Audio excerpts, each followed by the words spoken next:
Eh, Oke, Assalamualaikum warahmatullahi wabarakatuh. Selamat sore. Perkenalkan, nama saya Said Ali Murtada dengan NIM 440 3000043. Untuk praktikum algoritma dan pemrograman kali ini di tugas ke-11 pertemuan 13. Izinkan saya dari Teknologi Rekayasa Otomasi Sekolah Vokasi Universitas Diponegoro.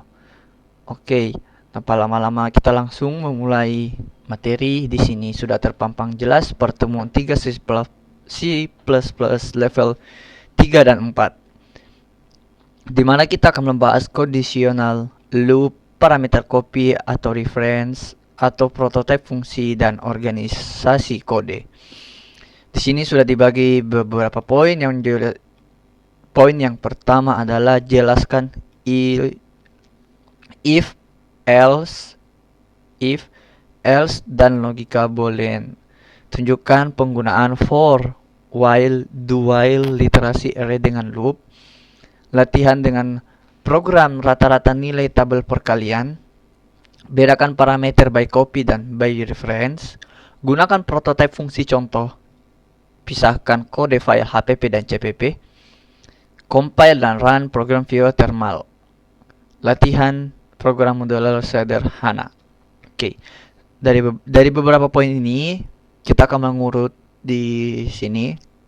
Oke, jadi kali ini saya akan mencoba teknik baru di mana saya akan membaca satu persatu, lalu saya akan mencobanya di sini agar tidak bingung. Oke, mari kita mulai. Di sini kita memasuki if, else if, else, dan logika boolean. Ini adalah cara program membuat keputusan, yang dimana logika boolean adalah nilai yang hanya benar atau true atau salah false. Kondisi if akan dievaluasi menjadi boolean. If menjalankan blok kode hanya jika kondisi yang diberikan benar. Else diperiksa jika kondisi if sebelumnya salah. Jika else itu tidak benar, blok kodenya dijalankan. Anda bisa punya blok else if.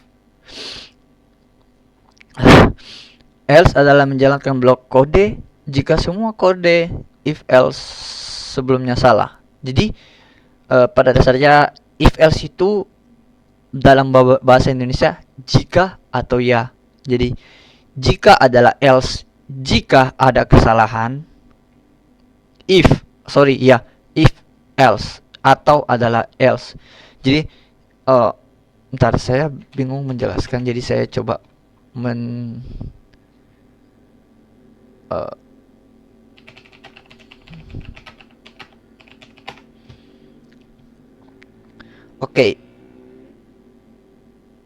Oke, if jika, else adalah jika tidak. Jadi jika if itu sudah benar, maka else tidak berjalan. Jika else itu menjalankan kode jika semua kondisi if dan else itu sebelumnya salah, else. Jadi semacam troubleshooting. Else ini di sini sebagai troubleshooting. If else diperiksa apabila sudah benar, maka lanjut. Apabila sudah salah, maka akan dibenarkan sendiri. Itu if else. Seperti itu kodenya. Program seperti ini saya sudah menyiapkannya di Visual Code. Lalu kita diminta untuk menggunakan terminal. Pertama kita hapus dahulu terminal yang sudah terbuka. Lihat. Di sini ada nilai Anda, nilai stand. Di sini adalah rumus-rumus. Lihat. Kondisi ini diperiksa karena nilai di atas 90 salah. Blok ini dijalankan jika kedua kondisi di atas salah. Contoh logika boolean. Jika di atas 70 maka true. Jika false di bawah 70. Seperti itu ya. Mari kita coba lanjut. Di sini sudah muncul terminal, lihat. Dapat dilihat di konsol sudah berjalan. Output di bawah di terminalnya. Lihat, nilai Anda 85. Bagus, Anda dapat nilai B. Status lulus. Nah, jadi artinya di sini nilai saya di atas 70 maka aku lulus. Jadi misal saya coba mengubah ini di 60 ya. Lalu kita run lagi. Lihat, nilai Anda 70, perlu ditingkatkan lagi. Lihat, tidak lulus. Lihat, bagus nilai Anda B, bagus. Selamat Anda mendapatkan oke. Nilai Anda perlu ditingkatkan lagi. Oke, kita menambah di sini semangat belajarnya. Tanda seru. Oke, agar menarik kita mengubah seperti itu. Lihat, nilai saya adalah 60, perlu ditingkatkan lagi. Selamat belajarnya tidak lulus. Lihat. Oke, apabila saya di sini mengisi 100, apakah error? Harusnya tidak, karena if else. Lihat, nilai Anda A, lulus seperti itu. Oke, di situ itu penjelasan if else if dan logika boolean seperti itu ya. Oke, kita lanjut ke for, while, do while, dan literasi array. Secara teoritis ini adalah program melakukan perulangan atau looping. For digunakan ketika Anda tahu pasti beberapa kali perulangan akan dilakukan. Misalnya 10 kali atau sebanyak dalam array. Sinteks for inisialisasi kondisi perubahan. While digunakan ketika perulangan terus berjalan selama suatu kondisi masih benar.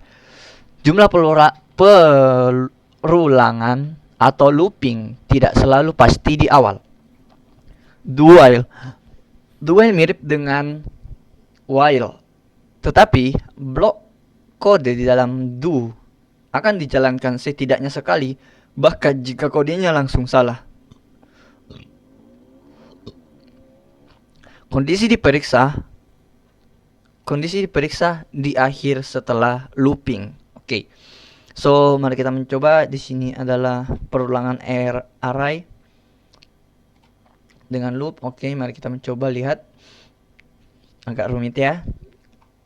Lihat, include vector digunakan untuk memanggil array dinamis lebih modern dari array style.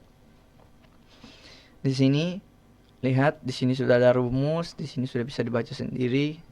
Kita cuma langsung mencobanya. Outputnya seperti apa? Lihat. Hitung 1 sampai 5. 1 2 3 4 5. Literasi array dengan for range base 10, 20, 30, 40, 50. Loop for while. Hitung mundur dari 3. Berarti 3 2 1. Loop do for while dijalankan minimal 1 kali. Ini dijalankan sekali. Lihat. Seperti itu ya guys. Sudah terjadi, sudah dilihat. Ya, kita lanjut. Di sini ada poin ketiga, yaitu program rata-rata nilai dan tabel perkalian. Oke, di sini adalah tabel rata-rata nilai dan tabel perkalian. Lihat. Sini sudah saya juga siapkan tabel perkalian. Oke, mari kita coba. Lihat, ini perkalian. Lihat, di dalam fungsi by copy sebelumnya diubah menjadi 10. Di dalam fungsi by copy sebelumnya diubah jadi 99. Angka 1 setelah fungsi 10 tidak diubah. Di sini setelah berubah. Seperti itu. Oke, kita lanjut ke nilai rata-rata nilai. Oh, tadi sudah ya, rata-rata nilai, total nilai. Oh, belum ya, rata-rata nilai.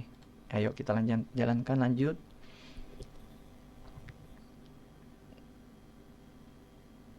Oke. Sini sudah komplit ya. Nilai. Ini anggaplah bahasa Indonesia, bahasa Inggris, seni budaya, PKN. Oke. Nilai saya 314. Jadi nilai rata-rata saya adalah 78,50. Lihat, dan di sini ada tabel perkalian. Saya menambahkan tabel perkalian di bawah sini nih. Di sini dia. Perkalian, dan di sini rata-ratanya, di sini rata-rata. Oke. Kita lanjut lagi, coba kita lihat. Oke. Tampaknya bakal lama, nggak apa-apa. Di sini ada parameter by copy dan by reference. Ini adalah fungsi cara menerima data. Jadi by copy disebut juga password nilai. Nilai variabel asli di copy diberikan fungsi. Fungsi bekerja pada kopinya, variasi asli tidak berubah. Tapi data biasa, misal integer x by reference, seperti itu. By reference disebut juga pass by reference. Fungsi diberikan alamat memori dari variabel asli. Fungsinya bekerja langsung pada variabel asli.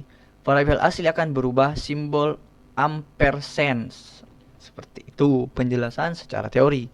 Secara visual code-nya adalah, berarti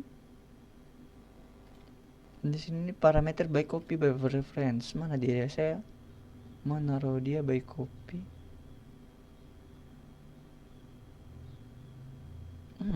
Bentar. Di sini.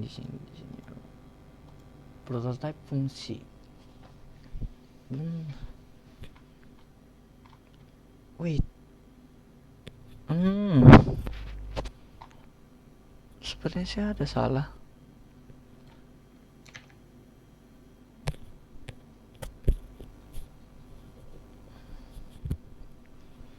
Parameter kalau cara penjelasan.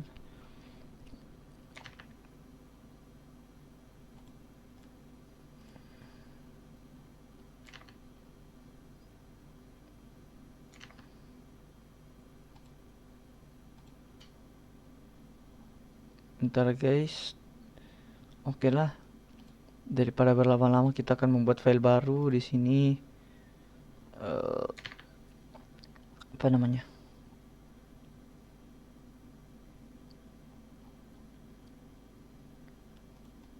Parameter baik.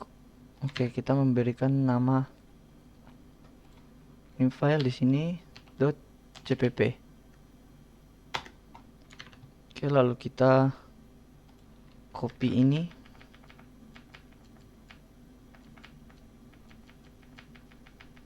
Semua sampai ke sini. Lalu kita paste di sini. Oke. Seperti tampaknya bisa, mari kita jalankan. Maaf guys, ternyata saya ada kesalahan. Lihat. Oh ini. Oh ternyata saya membaca dari tadi itu fungsi di sini guys. Maaf ya. Berarti kayak gini fungsinya. Lihat, berubah, ini tidak berubah. 10 tetap 10. Di sini 10 tapi ditambah 99 tetap menjadi 99. Oke. Prototype fungsi.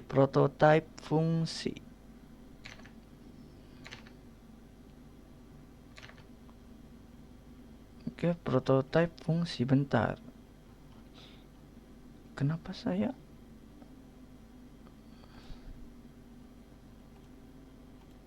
sepertinya saya banyak. Ya, nggak apa-apa.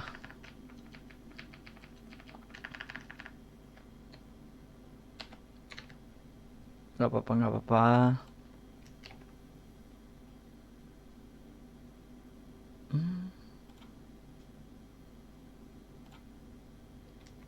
Prototype fungsi.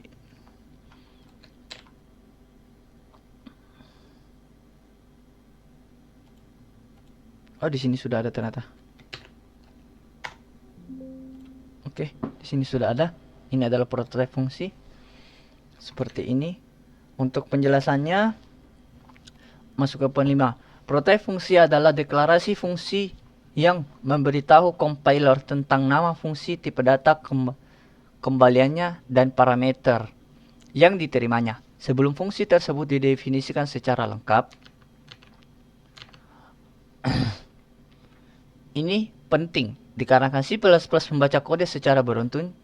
Jika Anda memanggil fungsi di main buka tutup kurung, sebelum Anda menuliskan definisi fungsi tersebut, compiler akan bingung kecuali ada prototype di awal. Okay, so let's make it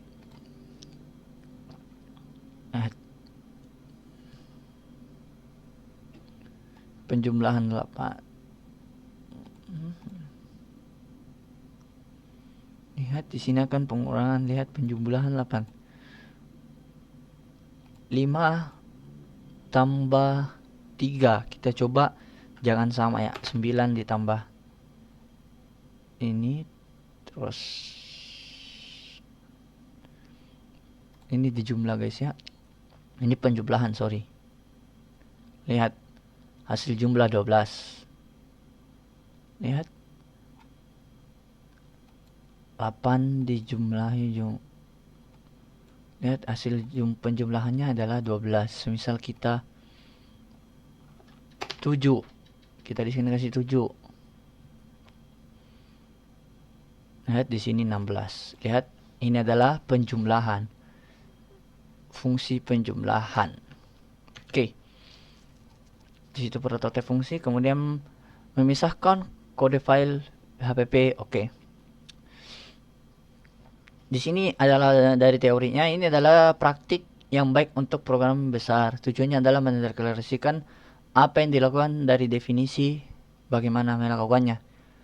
Oke. Ntar saya lupa menambahkan sesuatu pada tugas ke-11 ini. Oh, bukan yang ini berarti.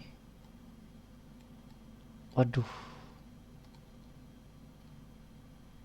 Saya tanpa salah menghapus ya, nggak apa-apa. Oke, di sini adalah header file BPP atau H.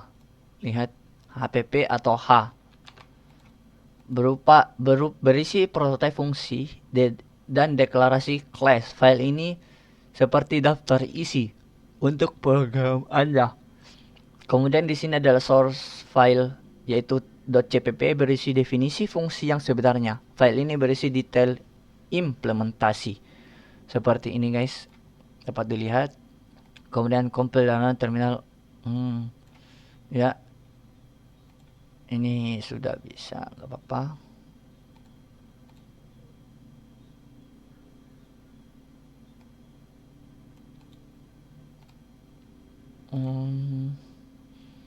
Ya, kita skip untuk bagian itu.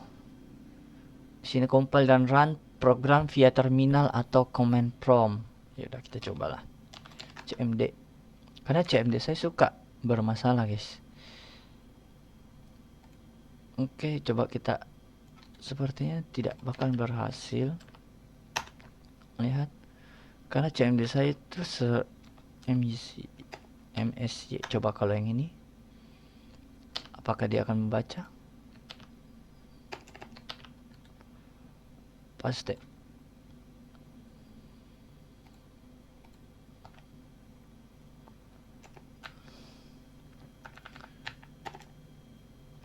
Sebenarnya lihat ini mengapa saya tidak mengerti, kecuali dia di run as administrator atau baru bisa di jalan.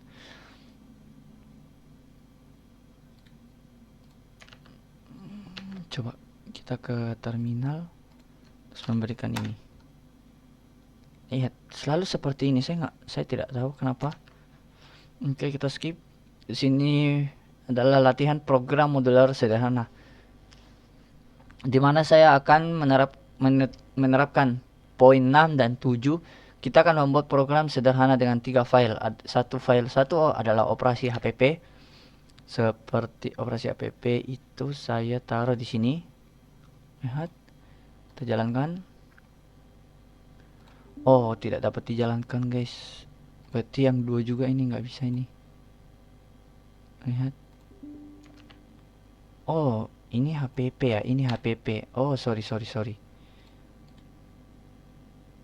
Saya salah.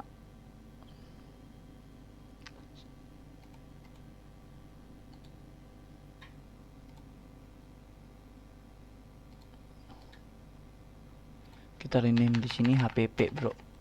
HPP. Di sini harusnya baru bisa berjalan ini. Aduh, kenapa lagi nih?